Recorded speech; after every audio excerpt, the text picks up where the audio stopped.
आज गोटे हेल्दी खाଇବା तैयारी करवा। आज आम करवा मांडिया जाऊ, जोटा कि कम मांडिया चूना बहुत गुड़े जाऊ तैयारी होता है।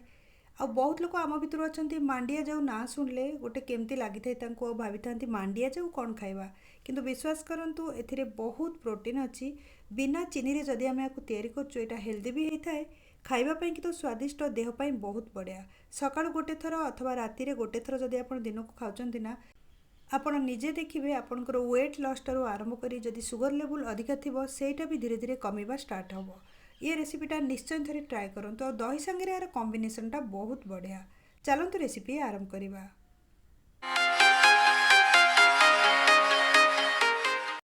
प्रथमे आम गोटे कड़ाई रे पानी नहीं जावा। जेतिकी मांडिया चूना आम व्यवहार करवा तार 4 गुण पानी नवा।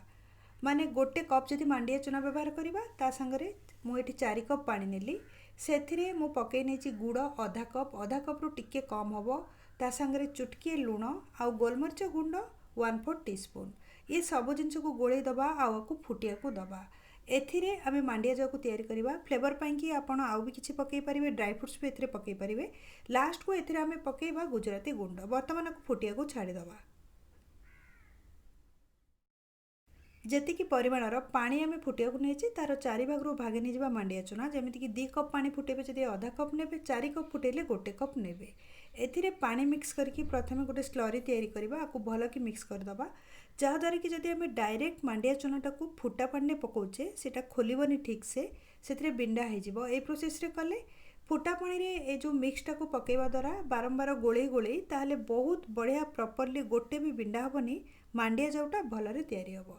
से गोटे हैंड बीटर रे भल कि प्रथम आम मिक्स करनबा, जेमिति कि गोटे भी बिंडा एथिरे ना रहे। वर्तमान आम या कुक करिया को नहीं जिबा। पानीटा ये फुटवा आरंभ हो गलानी, आप देखिपे। आ गुड़ गुड़ाक भी मिले सारानी पानी रे। यही समय रे मिक्स करथिबा मांडिया चूना आ जो पानी रो मिक्सटा को एथिरे पकेबा। अल्प अल्प करी पकईकी गोले नबा, एकाथरे सब गुड़ाक पकेबनी ना तले लगिजिब। ए प्रोसेस रे गोले गोले पकेबा द्वारा एथिरे बिल्कुल भी तले लगिबनी। आ मांडियार जो जाऊटा हम सेटा खंड खंड होइकी भल कि तैयारी हम। सब गुड़ाक मिक्स को मु बर्तमान दे देछि। आकु आमे गोलेबा। आपण देखिबे आपण हिसाब रे फ्लेमटा को स्लो रखिबे अथवा हाई रखिबे। मझिरे मझिरे जदि आपण हाई रखुचंती स्लो भी करदेबे केबे केबे। आ मांडिया चूना और पानी मिक्सटा को पकाया परे छाड़बेनि या जमारू। एमती लगातार आपको गोलेबे जो पर्यंत यहाँ गाढ़ा न होइछि। फटाफट यहाँ हो जाए कारण मांडिया चूनाटा पानी रे मिक्स फुटवा स्टार्ट है माने यहाँ मोटा हो जाए। जेतेबेले मांडिया चूना पानी मिक्स होगी फुटवा आरंभ हम, फ्लेम को स्लो कर 3 ରୁ 4 मिनिट पर्यंत आपको फुटेबा। आ मझिरे मझिरे गोले नौथवा, जहाँद्वारा कि मांडिया चूनार जो कंचा फ्लेवरटा पलैज किसी समय फुटवा द्वारा। वर्तमान आपको छाड़ीदबा और टिके समय फुटिया को दबा। आप देखिपे कंसिस्टेंसी एकदम मोटा हो सारी। तलू भी लगी आसटे सेटा जो खड़िकार लगी जाइए।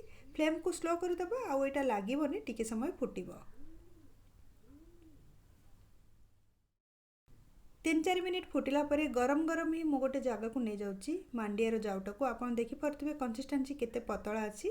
आपको 8-10 घंटा छाड़ीदबा एमती, ना 5-6 घंटा छाड़ी दिंतु आपण अथवा फ्रिज रे रखी दिंतु। ठंडा होला परे देखिबे एटा पूरा खंड खंड हो। टिके समय पर चेक करवा।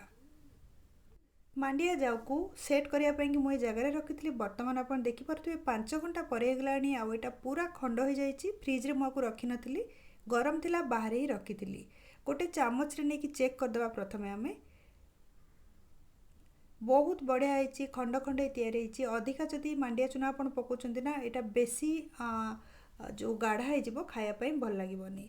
ताहले मांडिया जाऊ को गोटे प्लेट रे वर्तमान आम बाढ़ी नवा। सेमिति तो बिना गुड़ भी आपन को तैयार करि परिबे लुण टिके अधिका पकेकी। किंतु परे जदि आपण चीनी पकई खाउछन्ति ताहले किछि भी मूल्य नै। सेति पई गुड़ जदि प्रथम पानी टिके पकई दोचे ताहले आ चीनी पकेको दरकार हबनी। आ खाया पाई कि भी बहुत स्वादिष्ट लागिबो। मांडिया जाऊ को गोटे प्लेट रे वर्तमान मु नै जाइछि। आ संगे सबुठु भल कॉम्बिनेशन होछि दहीर। जदि आमे टिके दही एथिरे मिक्स करि खाउछे ताहले एटा आउरी भी स्वादिया लागिଥାଏ और देह पाई भी भल। ताहले मु एथिरे 2-3 चामच दही नै जाउछि। जेतिकी खाइबा को स्वादिष्ट सेतिकी देह पाई भी भल। दही और मांडिया जाऊ को गोले गोले आपण आराम से खाई परिबे, स्वादिष्ट भी और बहुत हेल्दी। एटा रेसिपी विषय में आपण मन में जहाँ भी क्वेश्चन अच्छी कमेंट सेक्शन में शेयर करूँ। तो राइट साइड जो बेल आइकन अच्छी ताकू क्लिक करके ऑल नोटिफिकेशन बेल को ऑन करूँ, जहाँद्वारा कि मुझे जो भी वीडियो अपलोड करी ता आपण मान पाखरे नोटिफिकेशन रूप में पहुँचीज।